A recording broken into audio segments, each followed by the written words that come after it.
Welcome to the Louie Herron Podcast, where I'm going deep into business, sales, leadership, and life. And I mean life, from the boardroom to the bedroom, from business acquisitions to personal addictions, from being saved yet still feeling like a slave, from manning up to mousing out, dealing with divinity to reality. This podcast is dedicated to growth, learning, inspiration, and healing. Jump in, hang on, and hang out. You'll never know which topic I'll tackle next. But one thing's for certain, I'm here to share my experiences, strengths, failures, and hope, all to help us live life at the highest level we can.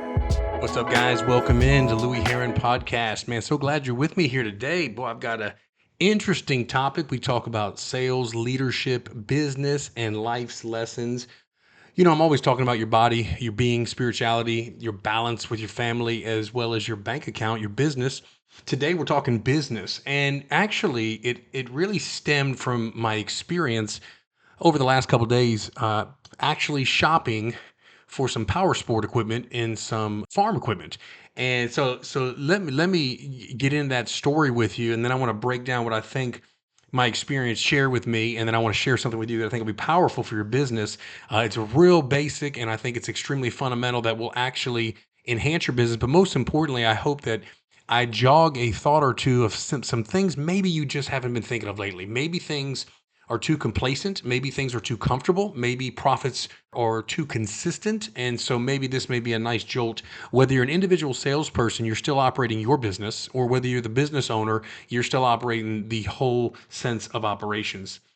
Those that don't know me, this is Louie Herron, again, the Louie Herron Podcast. And as well, if anybody that's in sales and wants content, I have an automotive podcast, which is called Sales to CEO, and that's located on Spotify, iTunes, iHeart, many other sources. If you're interested in really just getting some closing techniques and automotive stuff, but again, I still think it relates to all sales. Again, I appreciate everyone that's tuning in and listening. It means a ton to me. The reviews you guys leave, the comments you leave, the likes, the shares, it makes a huge difference. And again, that's why I work so hard to try to do my best to bring some reciprocity. If you take the time to listen, then I'm going to take the time to make sure I give you some content that hopefully will add value to what you're doing in your life, whether it's personally, whether it's business-wise, financially, and affect the body, being, balance, in business and in your life. So let's get right to it. So check this out. So here I am. So my partner and I, or my partner actually bought 31 acres in North Carolina, right? So we're all excited. We go out and we check out the steep hills of Carolina, and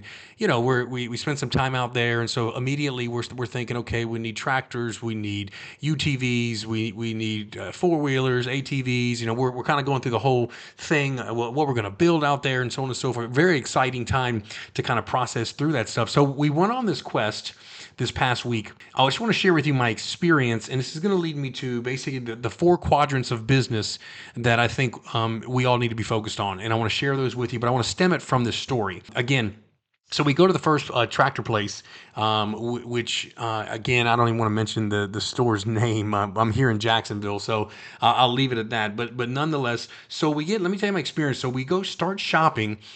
We start online, checking out some things. Obviously, things are limited. And when we're talking about farm equipment, I'm not well versed, right? Automotive, I got you. You know, when we talk about power sports, we're talking about farm equipment, tractors, you know, your augers. I mean, again, this is out of my wheelhouse. So it's a learning experience for me. So we go to this tractor place and we get greeted by a guy. Again, I don't know if he was inebriated. I don't know if he had taken some pain medication, but clearly was slurring his words. But he was trying to get through it, though. And again, you could tell he had some tractor knowledge, but he was trying to get through it. But the experience of just dealing with that, again, he kept talking about budget. What's your budget? Never once asked the needs. What are we going to be doing? We had to actually explain to him exactly what we were needing everything for, what our thoughts were.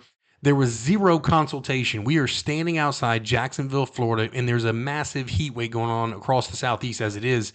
Literally 100 degrees outside. I'm dripping sweat. He never offered us to come inside, sit down. Obviously, that would have been extremely beneficial for him and for us, right? We talk about, you know, in any sales situation, you want to consult before you start walking the lot or walking the inventory or walking the houses, walking the real estate. You know, we don't just get right into the product, right? We want to sit down and kind of quantify and qualify exactly the needs of the consumer. I was looking for that. Didn't happen. We stayed outside. Obviously, you know, my partner and I, she was getting frustrated. So next thing you know, she gives me the look and it's time to go. By the way, when you're in a selling situation, Be very astute to what's going on with everybody involved. Now, I have some patience. Her patience, not so much. Not a bad thing. Just get to the point. She's not a fan of salespeople to begin with. I love salespeople, right? So I can get down and I can be flexible. But I think you need to really make sure if you're in a selling situation, you better pay close attention to both parties' body language, tonality, everything that they're giving you, because that energy and that frequency they're giving off should have been included him that we need to do something quick and shift. We didn't do it. We left. So then we mosey on out to a Polaris store. And again, this time, we're off the farm equipment. Now we're looking at UTVs and ATVs and just kind of. So again, I had to go inside to find somebody, number one. We're outside in the yard. And again, it's hot as can be.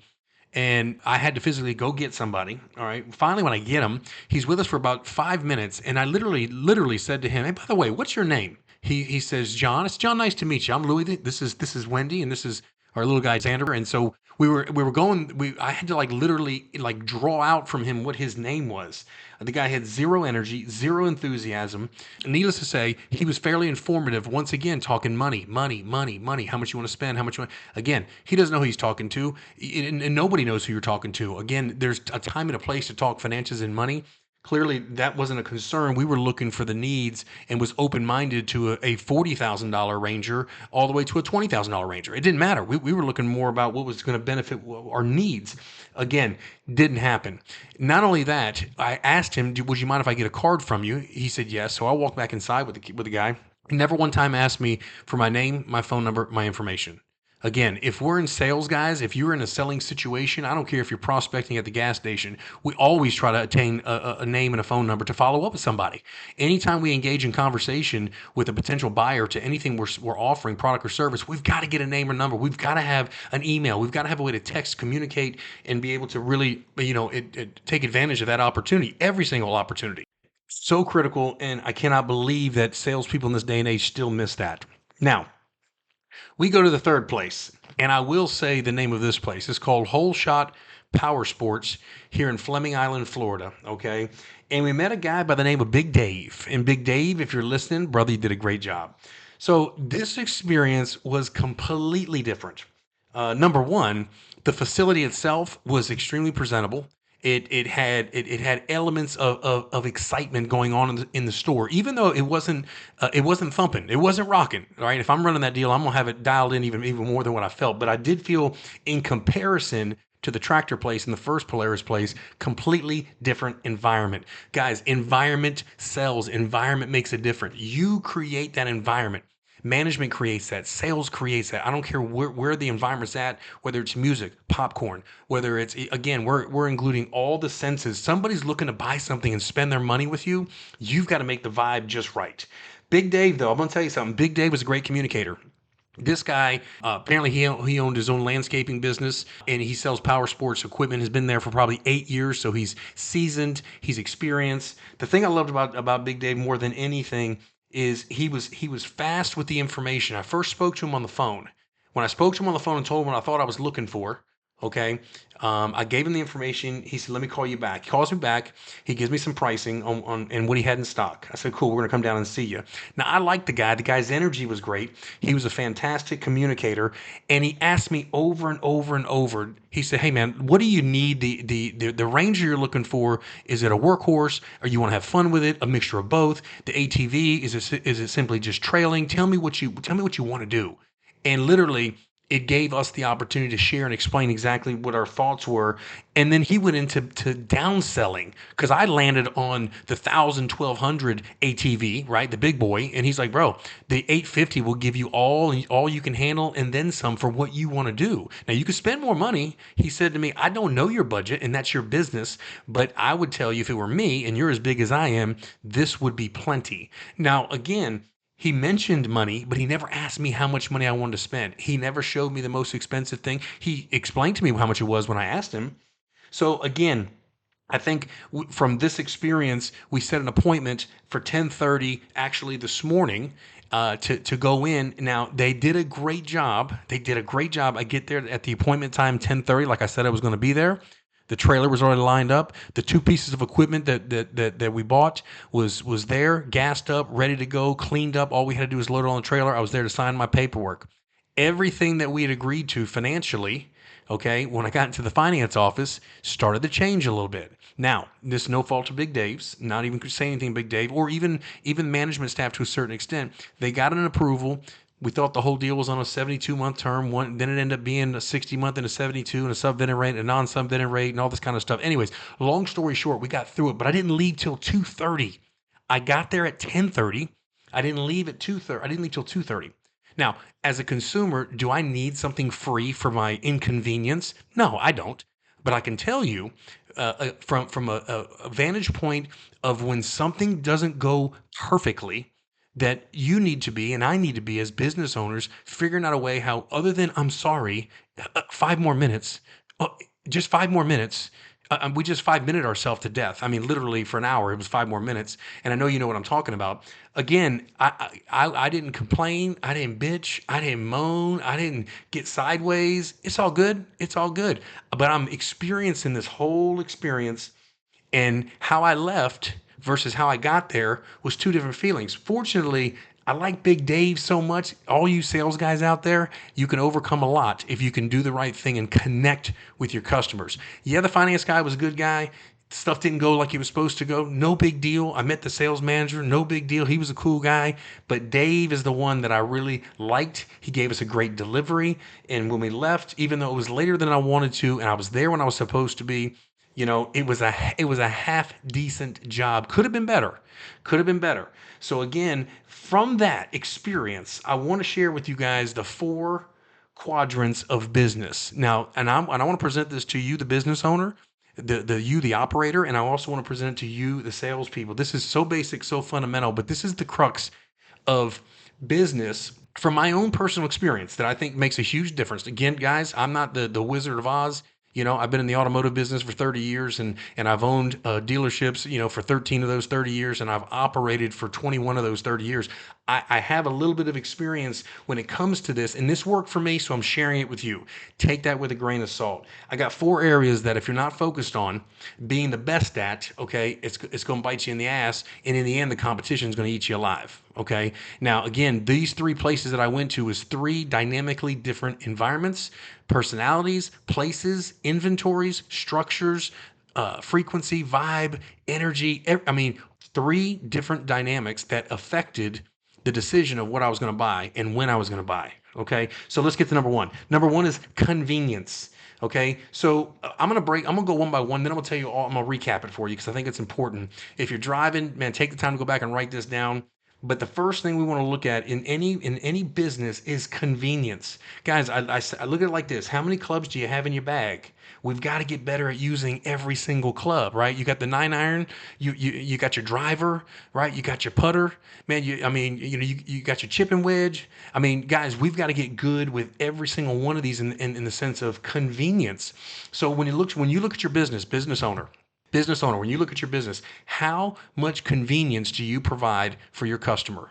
What is convenience? What's convenient for them before the sale, during the sale, after the sale? What happens by way of convenience? What do you do to separate yourself from the competition as it relates to convenience? If I flip over to salesperson, even if you're working for someone, you still own your own business within the business. What do you do? Personally, forget the business, the facility. What do you do that creates convenience for your customer? Like Big Dave. What could have Big Dave done for me that would have made things more convenient for me? Right? It could have been something simple as a recovering and say, hey, Lou, here's what we're going to do, buddy. Let's load everything on the trailer. Let's let you hit the road, bro. You got here at 10:30. It's 11:30. Let's hit the road. I'm going to get everything printed out. I'll take it out to you. We'll sign it at your kitchen counter. No big deal. I'll see you later on tonight around 4 o'clock, 5 o'clock. Would that work for you? That would have been convenient for me. I blew half my day. Now, fortunately, I'm patient. It didn't crush me. But even in the sense of not overcoming an issue, what do you have for your consumers for convenience? What is convenient as they visit your facility? That's number 1. Number 2, quality. What quality do you provide your consumers? What's the quality? Now, you already have the quality in your product or service, whatever that may be. But so does everybody else in business, right? I don't care if it's Honda versus Toyota. I don't care if it's Bank of America versus TD Bank, right? Whether it's their rates versus the other. I mean, they're all given 4.59 from Amex to Capital One to your local bank. Just sticking your money somewhere. Where's the difference in quality? What can separate your business from the sense of quality? What quality do you bring to the table? You've got convenience, you've got quality. No different than from a individual salesperson running your business. What quality do you give to your end user? The one that's going to send you referrals, the one that's going to make them feel like Dave made me feel. I'll be honest with you. If I have somebody looking for power sports equipment, man, I'd refer them to Dave in a heartbeat. Like in a heartbeat, I'd say go to whole shot. Man, in Fleming Island, go see Dave. He'll get you hooked up. Great guy, take care of you. Again, what quality can you provide? Number 3. This is not number 1. This is number 3. Let me say that again. This is not number 1. Yet in the eyes of the employees, this is always perceived as number 1. And that is competitive pricing. I want you to remember something. It's not the big that eats the small. It's the fast that eat the slow. Okay, when I'm talking about pricing, competitive pricing, yes, do you have to be competitive? Yes, do you have to market and promote? What I'm talking about is how creative can you be in your price structure? Again, if you're looking at homes and you're looking at insurance packages from Progressive to State Farm to again, you have all these comparisons for all these products and services you could buy, whether it's life insurance, term insurance, and pricing is a factor. Okay, I will tell you when the convenience is high and the quality is high, the pricing gets a little less, right? Because when value exceeds price, people pay all the money. People pay all the money, right? But again, it's the value. It's the competitive pricing is important, but always remember, price is only important when we make it important. Price is going to be part. Again, even in my situation with this stuff, I didn't necessarily want to spend $80,000 on a tractor. If a $50,000 tractor can get the job done, no doubt about it. But I'm open-minded, right? If the value, right, in the competitive pricing, the way he said, hey, listen, if we go this route and there's a subvented rate where you can do this for this term, it would free up this kind of money that may allow you to get more tractor for the money. I may have been open-minded to that, right? So again, when you're looking at the 4 quadrants of your business, the 4 quadrants, right? Convenience, quality, competitive pricing. The last one is competitive advantage. This is probably one of the most important because this is what separates you from everybody else. So again, if you don't have a unique selling proposition in your facility, in your business, I think you've got a lot of room to grow. I think you've got a lot of opportunity to separate yourself from everybody else by being unique. Think about this for a minute. Everybody is selling the same product or service that you are selling in your field, whatever that may be.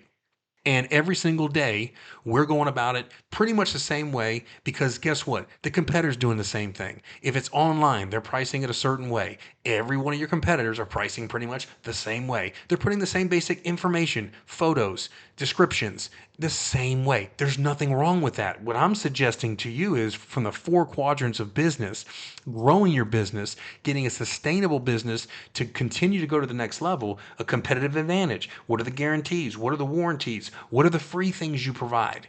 Again, with this whole experience I had, I have not bought any power sport equipment in the past. I mean, I have actually, like boats, jet skis, but those were from individuals and stuff that I took on trades at dealerships.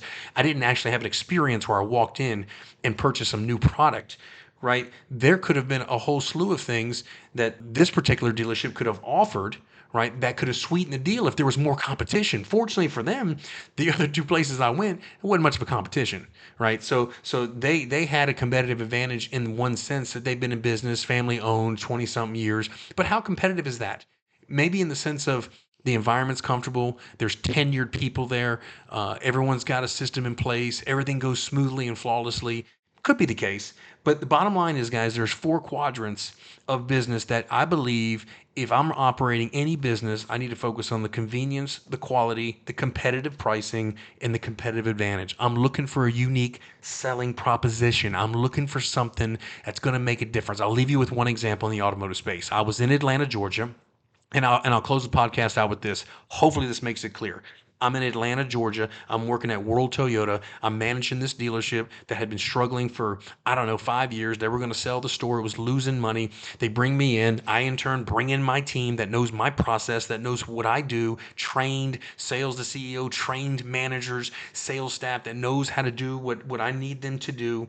We put in the unique selling proposition, which at that time, before it was ever really big, this is 2005, offered a lifetime warranty on every new car and used car sold, offered 3 years of complimentary free maintenance. It was a gas and go program, and we offered a 60-minute delivery. This is before Carvana. This was before anything. So we're going back to 2005, almost 20 years. We're talking when we talk about a 60, think about it in today's day and age. Could you buy a car in 60 minutes or less today in 2024? Think about that. So think about how powerful it was back in 2005, 2006. Consequently, the store went from losing $1.6 million net the first year I ran that store. We made $2.8 million. It was a $4 million swing. And I think dramatically, I had a great staff that was already trained, that I brought in, that I recruited, I had process, but our competitive advantage, our unique selling proposition in that market, 15 Toyota dealerships in Atlanta, Georgia, they didn't see anything like it. Made a huge difference, took the store from 170 to 400 cars a month. My point is simply this.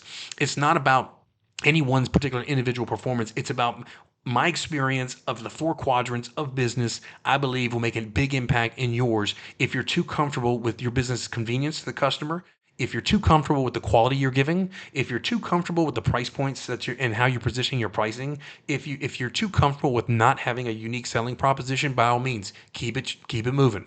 Keep it moving. But if you want to get to the next level and figure out a way where you can actually grow and dial in an opportunity where most people are not thinking about any quadrants, 4 steps, quality, convenience, competitive. I mean, most are not. Some are. And those that are probably kicking ass in the market in whatever it is you sell your product or service. So again, I want you to always consider that and understand that the separation is in the preparation, guys. The reason why people separate from the pack, whether it's an NFL team or an NBA team, or it doesn't matter. When they separate from the pack, it's the separations in the preparation. It's the off season. It's the work you do in the dark that everybody rewards you in the light, right? To get better, to do the things, the hard work, the planning. Those are the things that make a huge, huge difference. So owners out there, remember, I used to go by this motto all the time that I learned from Gary J. White. Never forget it, man. I learned this back in 2017. When the king doesn't rise, the kingdom dies. When the king doesn't rise, the kingdom dies. You are the leader. You are the one that makes it happen, and you got to rise. If you're a salesperson in any industry, you are operating your own business within that business, and guess what? That makes you the king. And if the king doesn't rise, the kingdom dies. Guys, look, Louie Herron Podcast, thank you so much for joining us next week, bringing you more content on business, sales, leadership, and of course, life's lessons. I hope you guys have an amazing, amazing week. Kick some ass, get some things started. If you want more content on leadership, business, or sales, go to louieherron.com. That's louieherron.com. Go to Louie Herron TV on YouTube. Please subscribe. All that helps. If you don't, no big deal. Check out the content. Keep growing, keep getting better. And until next week, we'll see you on the Louie Herron Podcast.